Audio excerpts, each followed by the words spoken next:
नमस्कार मित्रांनो, microbiology in Marathi या चॅनलमध्ये आपले स्वागत आहे. तर या व्हिडिओमध्ये आपण इलेक्ट्रोमॅग्नेटिक स्पेक्ट्रम म्हणजे काय आणि त्याचे वेगवेगळे डिफरंट जे काही वेव्ज वगैरे असतील आणि टाईप्स पडतात ते आपण या व्हिडिओमध्ये पाहणार आहोत. आणि हा जो आपण टॉपिक डिस्कस करतो आहे त्याच्या ऑलरेडी नोट्स मी टेलिग्राम चॅनलवरती टाकलेल्या आहेत आणि टेलिग्राम चॅनलची लिंक आहे ते डिस्क्रिप्शनमध्ये मी दिलेली आहे. तर चला तर मग व्हिडिओ सुरुवात करूया. इलेक्ट्रोमॅग्नेटिक स्पेक्ट्रम हे मेनली स्पेक्ट्रोस्कोपी ह्या टेक्निकमध्ये यूज केलं जातं. तर याच्यामध्ये वेगवेगळे range of electromagnetic radiation waves, electric waves आणि मॅग्नेटिक फील्ड हे ट्रॅव्हल करत असतात स्पेसमधून.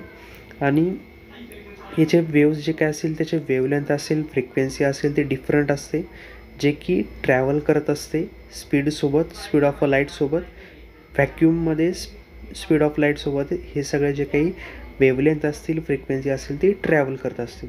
यालाच इलेक्ट्रोमॅग्नेटिक स्पेक्ट्रम किंवा EM स्पेक्ट्रम म्हटलं जातं. तर आता त्याचे आपण वेगवेगळे जे काही फ्रिक्वेन्सी असेल, टाईप्स असेल ते पाहूयात. पहिला जो आहे रेडिओ वेव्स, हे लॉंगेस्ट वेवलेंथ आहे, जे की greater 1 mm to several kilometres आपल्याला पाहायला मिळतं. याची फ्रिक्वेन्सी हर्ट्स टू गिगाहर्ट्स आहे. आणि मेनली याच्यामध्ये रेडिओ ब्रॉडकास्टिंग असेल, टेलिव्हिजन ट्रान्समिशन असेल, मोबाईल कम्युनिकेशन असेल, रडार आणि सॅटेलाईटमध्ये मेनली रेडिओ वेव्हचा यूज हा केला जातो. एक्झाम्पल जर विचार आपण केला, जे काही FM आपण जे सकाळी ऐकतो त्याच्या वेव्ज म्हणजेच जे काही रेडिओ वेव्ज असतात त्यालाच आपण इलेक्ट्रोमॅग्नेटिक स्पेक्ट्रम म्हणतो. दुसरं आहे मायक्रोवेव्स, जे की त्याची वेवलेंथ असते 1 mm टू 1 m. त्याची फ्रिक्वेन्सी आपल्याला 300 मेगाहर्ट्स टू 300 गिगाहर्ट्स एवढी पाहायला मिळते. हे जे मायक्रोवेव्ज आहे मेनली मायक्रो ओव्हन्स असतील, राडार असतील, सॅटेलाईटमध्ये कम्युनिकेशन जे काही सॅटेलाईट असतं त्याच्यामध्ये GPS असेल, वायफायमध्ये याचा वापर मायक्रोवेव्हचा केला जातो. हे फॉगला, क्लाउडला किंवा लाईट ऑफ अ रेनला त्याला पेनिट्रेट करण्याचं त्याच्यामध्ये ॲबिलिटी आपल्याला पाहायला मिळते. ते झालं मायक्रोवेव्ज. पुढचं आहे इन्फ्रारेड रेडिएशन, याची वेवलेंथ आपल्याला 700 nm टू 1 mm आपल्याला पाहायला मिळते. याची फ्रिक्वेन्सी 300 गिगाहर्ट्स टू 430 टेराहर्ट्सपर्यंत पाहायला मिळते. आणि याचं डिवायडेड हे नियर किंवा मिड किंवा फार इन्फ्रारेड रेडिएशनमध्ये आपल्याला पाहायला मिळतात. 3 मेन याचे डिवायडेशन आपल्याला पाहायला मिळतात. आणि मेनली नाईट विजन डिव्हायसेस जे असतात, जे की आर्मीमध्ये जास्त प्रमाणामध्ये यूज केले जातात, किंवा थर्मल इमेजिंग जे आपल्याला जर एखाद्या बिल्डिंगमध्ये किंवा एखाद्या बॉक्समध्ये जे हे एअरपोर्टमध्ये जास्त प्रमाणात वापरलं जातं, जेणेकरून त्या बॉक्समध्ये नेमकी काय आहे किंवा त्याच्या थर्मल इमेजिंगनुसार जर एखाद्या खोलीमध्ये जर एखादा माणूस बसलेला असेल तर त्याच्या मुवमेंटने किंवा त्याच्या एनर्जीने थर्मल इमेजिंगने जे त्याचं डिटेक्शन हे होत असतं. किंवा काही रिमोट कंट्रोल्स वगैरे असतील त्याच्यामध्ये इन्फ्रारेड रेडिएशनचा वापर केला जातो. तसंच दुसरा आहे विजिबल लाईट. याची वेवलेंथ ही 400 नॅनोमीटर टू 700 नॅनोमीटर आपल्याला पाहायला मिळते.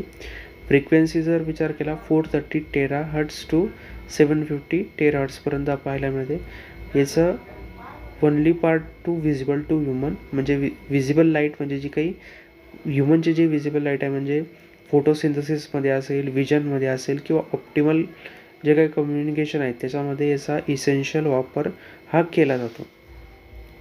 त्याच्यानंतर पुढचं आहे अल्ट्राव्हायोलेट रेडिएशन. याची वेवलेंथ ही 100 नॅनोमीटर टू 400 नॅनोमीटरपर्यंत पाहायला मिळते.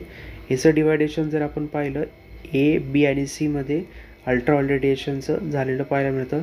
मेनली जर अल्ट्राव्हायोलेट रेडिएशनचा यूज हा स्टरलायझेशन म्हणजे ज्या ठिकाणी जास्त प्रमाणामध्ये मायक्रोबियल कंटॅमिनेशन असेल किंवा OT सेक्शन असेल, एखादं ऑपरेशन वगैरे काय असेल त्याच्या जे ठिकाणी स्टरलायझेशन करण्यासाठी किंवा डिसइन्फेक्शन करण्यासाठी फ्लोरेसन्समध्ये, किंवा एखाद्या ठिकाणी जर फॉरेन्सिक ॲनालिसिस करायचं असेल किंवा एक्झामाइन करायचं असेल त्या ठिकाणी अल्ट्राव्हायोलेट रेडिएशनचा वापर करून, म्हणजे फिंगरप्रिंट्स वगैरे असतील किंवा काही हेअर्स वगैरे असतील तर ते एखाद्या फॉरेन्सिक लोकेशनवरती जर असेल त्याचा पूर्णपणे इन डिटेल स्टडी करण्यासाठी किंवा त्या थंबप्रिंटचा पूर्णपणे डाटा कलेक्ट करण्यासाठी सुद्धा अल्ट्राव्हायोलेट रेडिएशनचा किंवा व्हिज्युअलायझेशनसाठी सुद्धा याचा वापर केला जातो.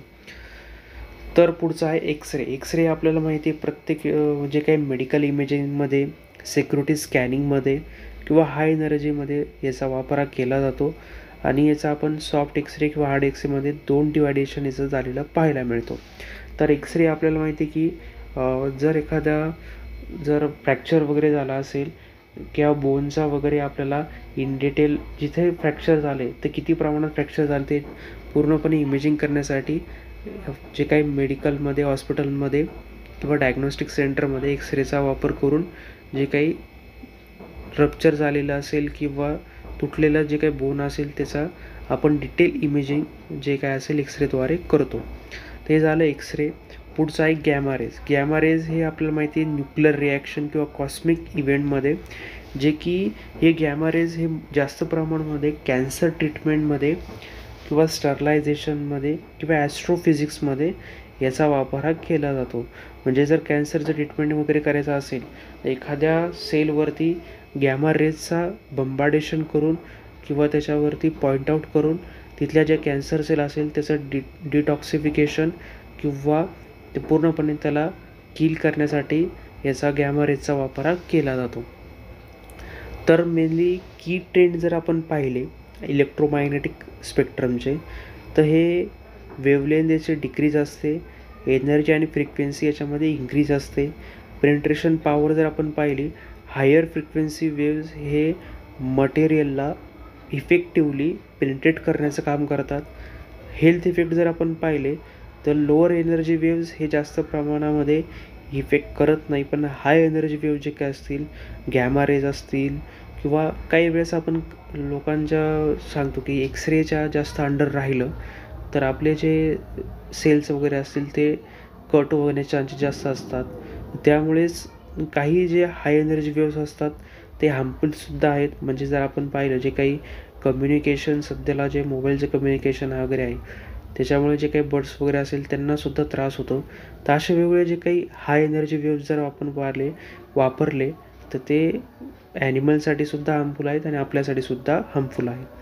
आणि ॲप्लिकेशन जर आपण पाहिलं कम्युनिकेशनमध्ये, मेडिसिनमध्ये, सिक्युरिटीमध्ये याचा वापर जे इलेक्ट्रोमॅग्नेटिक स्पेक्ट्रम आहे वेव्हचा फ्रिक्वेन्सीचा वापर आपण करू शकतो.